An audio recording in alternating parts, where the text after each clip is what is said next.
മണ്ഡല മകരവിളക്ക് തീർത്ഥാടന കാലത്തിന് തുടക്കം കുറിച്ച് ശബരിമല നട തുറന്നു. വൈകിട്ട് 4-ന് തന്ത്രിമാരായ കണ്ഠര് രാജീവര്, കണ്ഠര് ബ്രഹ്മദത്തൻ എന്നിവരുടെ സാന്നിധ്യത്തിൽ മേൽശാന്തി പി.എൻ. മഹേഷ് നമ്പൂതിരിയാണ് നട തുറന്ന് ദീപം തെളിച്ചത്. തുടർന്ന് 18-ാം പടിക്ക് താഴെയുള്ള ആഴിയിലേക്ക് അഗ്നി പകർന്നു.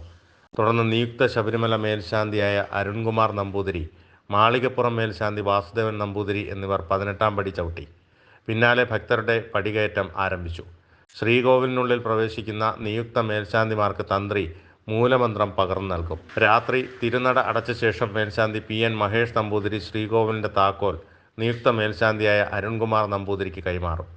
വൃശ്ചിക പുലരിയായ ശനിയാഴ്ച പുലർച്ചെ 3 മണിക്ക് ശബരിമലയിലും മാളികപ്പുറത്തും പുതിയ മേൽശാന്തിമാരായിരിക്കും നട തുറക്കുന്നത്.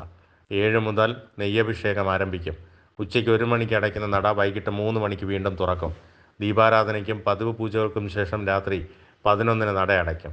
തീർത്ഥാടക തിരക്ക് പരിഗണിച്ച് ഈ മണ്ഡല മകരവിളക്ക് കാലയളവിൽ 18 മണിക്കൂർ നേരം ഭക്തർക്ക് ദർശന സൗകര്യം ലഭ്യമാകും.